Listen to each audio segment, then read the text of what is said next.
relative contributions of the levator-ani subdivisions to levator-ani movement. Dr. Shobeiri, please. Thank you. Those are our disclosures. We have lots of research grants. In research, we test what is plausible, so some things prove right and wrong. Here we are looking at relative contributions of the levator-ani functional groups to levator-ani plate movement. Our aim is to describe the levator-ani fiber numbers and contribution to relative movement, group the subdivisions together in terms of functionality, and to do this, we want to use ultrasound to achieve our goals. So the study is done in 3 phases. One of them is cadaveric dissection, and then subsequently ultrasound, and then analysis. For the dissection, we also use Shiler staining technique to look at the levator-ani muscle fibers, and looked at the 5 subdivisions of the puboperinalis, puboanalis, puborectalis, pubococcygeus, and iliococcygeus. So this is our Shiler staining technique that we have published on previously. And you can see, I'm not going to go through this. For the ultrasound, we used 5 3D endovaginal volumes, and we reconstructed them. Based on the anatomic work, we grouped the muscles together, basically putting puboperinalis and puboanalis together, puborectalis as a separate group, and pubococcygeus and iliococcygeus is what we call pubovisceralis. So when you look at the 3D volume and you're doing the puboanalis volume calculation, you go in level by level and you calculate the volume for it. This is the pubovisceralis. You can see medially in the yellow, and laterally the puborectalis is in red. And as you go in, you can see here is where like the pubovisceralis and puborectalis overlap in terms of formation of the levator plate. And this is the lateral view. So you can see pubovisceralis underlies the puborectalis in the levator plate. The other thing that we do is that we do a multi-compartmental imaging. This is a 3D endovaginal probe looking posteriorly, looking at the levator plate, and we get a video clip and we do motion analysis on this. So when you look at the video clip like this, you would see that transducer is inside the vagina. It's on top of the screen looking posteriorly. The anal sphincter is to your right. You can see the anal canal and the levator plate. The pink is the puborectalis fibers, and the blue is the pubovisceralis fibers. And as you advance the volume, you can trace their movement. In terms of our results, this is the Shiler staining technique. You can see the muscle has become totally transparent, and then you trace the muscle fibers, and you can see that really there is no distinct separation between iliococcygeus and pubococcygeus. That's why we call it pubovisceralis. Also, on the right side of the screen where it says PA, puboanalis and puboperinalis really form the same sheet of muscles functionally. And this is a lateral view of the levator-ani muscle. You can see the anus, and you can see how puborectalis and pubovisceralis work together to create the anorectal angle and the levator plate. In terms of fiber counts, you can see that the pubovisceralis had the most number of fiber counts. With the puborectalis, I don't think the numbers are that accurate because it attaches laterally really to the perineal membrane and the obturator internus, and some of the muscle fibers had to be shaved. In terms of our levator-ani volume results, you can see that puboanalis group, puborectalis group, and pubovisceralis group all really have equal volumes. There's a wide range between them. You can see it goes from 2 to about 7. But what's important here is that if somebody had small muscles, all of their muscles were small. And if somebody had big muscles, all of their muscle volumes were big. So somebody who had a volume of 7 for puborectalis had the same for the pubovisceralis and puboanalis.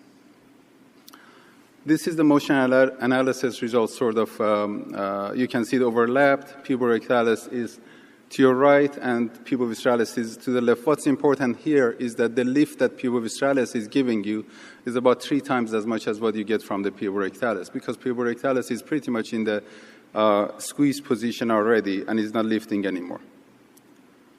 This is a drawing of what these muscles are doing. We didn't really talk about Puboanalis muscle because with the motion analysis, it doesn't really move. It's a stabilizer. Puborectalis and Pubovisceralis, you can see they're overlapping and stabilizing the levator plate. Puboanalis does not really contribute to the levator plate. So in terms of conclusions, the Puboanalis group is the perineal stabilizer, the Puborectalis is your squeezer, and the Pubovisceralis is the elevator. Women have, really there's great variability in the volume of the muscles, but within the same individual, the proportions are the same. The reason this is important is really we use these to come up with the levator ani deficiency score that Dr. Kiros described, and really divide patients based on levator deficiency score, where we said this is a normal patient, this is somebody with moderate defect, this is somebody with severe levator ani deficiency. And this was published, and this is the clinical relevance of this research. Thank you. Thank you, Dr. Shobeiri. Any questions from the floor? Yes, please. Mariana Alprin, San Diego, USA. Thank you, Dr. Shobeiri. I have a quick question. Since the diameter of the fiber is about 1 millimeter, do you think that the ultrasound has a resolution enough to see the individual muscle fibers? So what's the question again? The skeletal muscle fiber diameter is about 1 millimeter. So I was just curious, when you did the counts of the fibers, if you think that the ultrasound has enough resolution. Yeah, it depends. In the normal patients, you can do that. We are talking about a very high-resolution transducer that is sitting right next to the levator ani muscles. So this is really the beauty of this technology, because you can see the kind of definition that you would not really see with the other modalities. Even the MRI has difficulty seeing these muscle fibers. Thank you. Well, actually, I think you can see those muscle fibers just by using a 2D probe. You can see I can't hear you. Could you talk about it? I think you can see those muscle fibers with 2D ultrasound. You can see them. They're, of course, they're there, and we see them move. But all those results are plausible and really interesting, thanks. There's just one issue that we've been bugged by for the last 20 years, probably, and that is the issue of nomenclature, isn't it? I quite like the term Pubovisceralis when Delancey brought it up, because it provided a useful summary for all those different muscle groups that we palpate and that we see on external ultrasound. I just wonder, your definition of Pubovisceralis seems to be different from John's, and it seems to be different from the one that I can kind of easily swallow, because you see, Pubovisceralis does imply that there's a connection between the pubis, the os pubis, and whatever viscera you want to include in this. But if you include the iliococcygeus, that's a completely different kind of origin and insertion, isn't it? So I think it would be much easier for clinicians to talk to researchers such as yourself if we omitted the iliococcygeus from the term Pubovisceralis, because puboviscera, that's from the pubis to the viscera, and the iliococcygeus doesn't fit into that, does it?